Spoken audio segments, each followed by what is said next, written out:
ఒకసారి bytes play. Bytes please.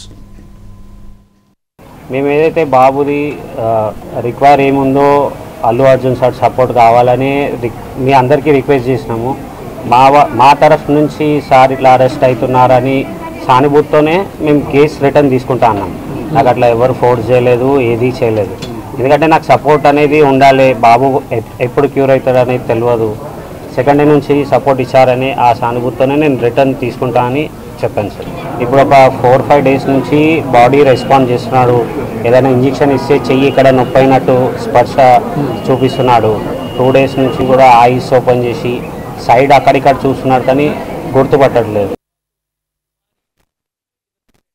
ఒక వ్యక్తిని టార్గెటెడ్ గా చేసి ఈ రోజు కేసులు పెడుతున్నట్టుగా కనబడతా ఉంది. ఆ అమ్మాయి చనిపోవడం దురదృష్టకరం. నీ తమ్ముడి అరాచకాల వల్ల చనిపోతున్నా అని సాయిరెడ్డి అనే మాజీ సర్పంచ్ సూసైడ్ నోట్ రాసి చనిపోతే ఇంతవరకు ఎఫ్ఐఆర్ ఎందుకు రిజిస్టర్ కాలేదు? నీ తమ్ముడిని ఎందుకు అరెస్ట్ చేయలేదు? చట్టం నీకు చుట్టమైందా? ఒక కుట్ర, ఆ కుట్రనే ఇప్పుడు మీకు చెప్పబోతున్నాను. డీస్టెబిలైజేషన్ ఆఫ్ రేవంత్ సర్కార్ అంటే ఈ ప్రభుత్వాన్ని కూలదోయాలని ట్రై చేస్తున్నారు. ఇంకా ముఖ్యమంత్రి కూడా మనం కాపాడలేడు. కాబట్టి ఆ సినిమాలో ఏం చెప్పారో, ఏమి చేశారో మీరు చూసుంటారు. అదే ఇక్కడ రీల్ లో జరిగిన స్టోరీని రియల్ గా చేయాలని చూస్తున్నారు. ఇవాళ రేవంత్ గారి సర్కార్ని కూలదోసి వాళ్ళకు అనుకూలమైన ముఖ్యమంత్రిని పెట్టాలనే కుట్రతోటి గత 48 గంటలు ఈ హైదరాబాద్ లో రాజకీయాలు నడుస్తున్నాయి.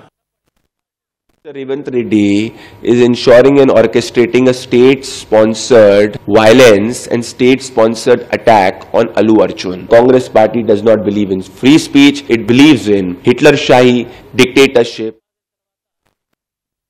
So the case of the Allu Arjun is a small case. Who failed? Whether police failed to give the security or the theatre management has failed to give the security, this has to be looked into. The government want to rectify the issues that have been raised in that particular issue. So in order to curb మరి సంఘటన జరగడం నిజంగా దురదృష్టకరం, బాధాకరం. ఇది ఒక పెద్ద రాజకీయ దుమారం లాగా మారి రైట్. ఇప్పుడు ఇందులో కూడా రాజకీయ కోణాలు, కొత్త కోణాలు బయటకు వస్తున్నాయి. రాజకీయ కోణాలు ఏంటంటే ఇందులో ఎవరైతే ఒక అడ్వకేట్ మాట్లాడినటువంటి దాంట్లో ప్రెస్ క్లబ్లో ఆయన చెప్పింది ఏంటంటే ఇది కుట్ర కోణం జరుగుతుంది. సినిమాలో ముఖ్యమంత్రిని ఎలా మార్చారో ఇక్కడ కూడా రేవంత్ రెడ్డిని మార్చడానికి ఈ అంశాన్ని చేసుకుని 48 గంటలుగా దీనికి ఒక పెద్ద ప్రణాళిక జరుగుతుందనేటువంటి దాన్ని వారు ఆయన చెప్పే ప్రయత్నం చేశారు. జనరల్గా ఇప్పుడున్నటువంటి దాంట్లో ఎవరు ఎలా కాపాడుకోవాలనేటువంటి దాంట్లో అంతర్మథనంలో ఉన్నారు కానీ ఎవరు ఎలా దాడి చేయాలనేటువంటి పరిస్థితులు లేరు. ఎందుకంటే ఎవరికి వాళ్ళు అంటే ఇండస్ట్రీ ఆందోళనలో ఉంది, భయంతో ఉంది. చిరంజీవి గారు బయట ఒకటి సర్క్యులేట్ అవుతుంది, ఇది మాదంతా చాలా చిన్నవాళ్ళము, మీరు మా మీద పిచ్చి మీద బ్రహ్మాస్త్రం లాగా మా మీద పడితే మేము ఎక్కడ తట్టుకోగలుగుతాము, అందుకని మా గురించి మమ్మల్ని వదిలేయండి, ఉంది ఆ బయట ప్లే చేయండి. బయట ప్లీజ్. సినిమా చేస్తామంటే డబ్బుల మీద డబ్బులు వస్తాయని కాదు సార్, మా వాళ్ళందరూ ఉపాధి లభిస్తుంది, వాళ్ళందరూ హాయిగా ఉంటారని చెప్పేసి దీన్ని ఈ స్థాయి అంతర్జాతీయ స్థాయిలో ఈ రోజున తెలుగు పరిశ్రమ ఉంది కాబట్టి దానికి కారణం మేము ఖర్చు పెడుతున్నాం. కాబట్టి ఇలాంటి ఖర్చుకి ఎంతో కొంత రెవెన్యూ రావాలని కూడా కోరుకోవడం సమంజసం కాబట్టి కోరుకుంటున్నాం. వీలైతే ప్రభుత్వాలు సహకరించండి, అంతేగాని అణగదొక్కడానికో దీని ఏదో తప్పని దేశవ్యాప్తంగా ఎత్తి చూపించడానికో పెద్దల సభ వరకు రాజ్యసభ వరకు కూడా మీరు దయచేసి చేయొద్దని సవినయంగా విరమించుకుంటున్నాను. సినిమా ఎంత చిన్నది, నేను అది చూశాను ఇది చూశాను సార్, పిచ్చుకు మీద బ్రహ్మాస్త్రం లాగా సినిమా ఇండస్ట్రీ మీద ఏంటి సార్?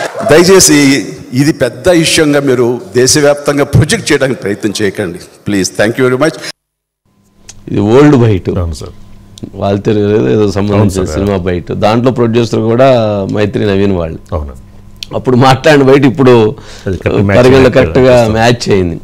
మేము చిన్నవాళ్ళము, మమ్మల్ని ఇది చేయొద్దు, మాతో పాటు ఇండస్ట్రీలో చాలా కొన్ని వేల మంది జీవనోపాధి పొందుతూ ఉంటారని చెప్పారు. సరే ఏదైనా కానీ ఆయన చెప్పినట్టుగా అడ్వకేట్ గారు చెప్పినట్టుగా కుట్రలు ఇవన్నీ కొంత అది సరే వరకు మాట్లాడుకోవడానికి కొంత పనికి వచ్చింది, కానీ ఇప్పుడున్న పరిస్థితుల్లో అటువంటి సిచ్యువేషన్స్ ఏమీ లేవు. ఎవరైతే హరీష్ రావు గారు ఆయన ఇప్పుడు బీఆర్ఎస్ పార్టీ కొత్త లైను కొత్త పందాన్ని తీసుకొని మాట్లాడుతూ ఉన్నారు.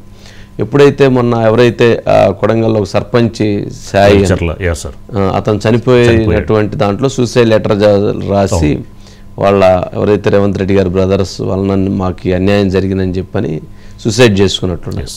మీరు ఆ కేసులో కనీసం ఆయన సూసైడ్ చేసుకున్న కేసులో మీ బ్రదర్ని అరెస్ట్ చేయలేదు, కేసు కూడా రిజిస్టర్ చేయలేదు. ఇక్కడ మాత్రం ఈ రకమైనటువంటి దాడి మీరు సినిమా వాళ్ళ మీద చేస్తున్నారని చెప్పని వారు ఆ అంశాన్ని పైకి తెచ్చేటువంటి ప్రయత్నం చేస్తున్నారు. అంటే పొలిటికల్గా ఒక ఇది స్టార్ట్ అవుతుంది. అట్లాగే రీల్ కాదు రియల్గా చేయాలనే ప్రయత్నం అని అంటున్నారు. అది రీల్లో అయితే సాధ్యం అయితే కానీ రియల్గా సాధ్యం కాదు. రీల్లో అల్లు అర్జున్ హీరో అయితే రియల్గా రేవంత్ రెడ్డి గారి హీరో. ఆయన ఫైటింగు, ఆయన పోరాటం, ఆయన కాంగ్రెస్ పార్టీని భుజాన బాధ్యతలు తీసుకొని ఆయన ముఖ్యమంత్రి అయ్యేంత వరకు ఆయన రియల్ హీరో. సరే, ఇప్పుడు ముఖ్యమంత్రిగా ఆయన బాధ్యతలు తీసుకున్న తర్వాత ఈ సంవత్సర కాలంగా జరిగినటువంటి పరిణామాలు ఇవన్నీ అంటే సరే కొన్ని అప్ అండ్ డౌన్స్, కొన్ని అడ్మినిస్ట్రేషన్లో కొంత ఇంకా సెటరేట్ కాకపోవటం, ఇట్లా కొన్ని అంశాలు ఉన్నాయి. బట్ ఆయన ఫైటింగ్ స్పిరిట్ కానీ ఆయన ముఖ్యమంత్రి అయినటువంటి చూస్తే ఆయన రాజకీయాల్లోకి ఎంట్రీ అయిన దగ్గర నుంచి ఆయన రియల్ హీరో కాదు, రియల్ హీరోగా ఉన్నారు. అల్లు అర్జున్ గారు రియల్ హీరో మాత్రమే. ఆయన పాలిటిక్స్లో లేరు, నిజ జీవితంలో ఫైటర్ కాదు. సినిమాలో ఆయన హీరో అంతవరకే కానీ ఈ అంశాల విషయంలో కాదు. సరే, తనకి విపక్షాలకి ఎక్కువ అవకాశం ఇవ్వకుండా ఈ యొక్క సమస్యపోయేలా ఒక గవర్నమెంట్ కూడా స్టెప్స్ తీసుకుంది అని అనుకోవచ్చు కదా సార్ ఈ అంశంలో చూసుకుంటే ఇప్పటివరకు? అంటే ఎవరికి వాళ్ళు ఇంతకంటే ఎక్కువ తీసుకువెళ్ళే కొంది అది ప్రమాదం అయింది. ఎవరికైనా ప్రమాదం అది. ఎందుకనంటే ఇది గాలి బుడగ లాంటిది, టచ్ చేస్తే వెళ్ళిపోయింది. ఇది అట్లాంటిదే. ఇప్పటికే చాలా దూరం జరిగింది. సరే, ఎవరికి వాళ్ళు ఎవరు తగ్గాలో వాళ్ళు తగ్గుతూ వచ్చారు. మధు ఉన్నారండి.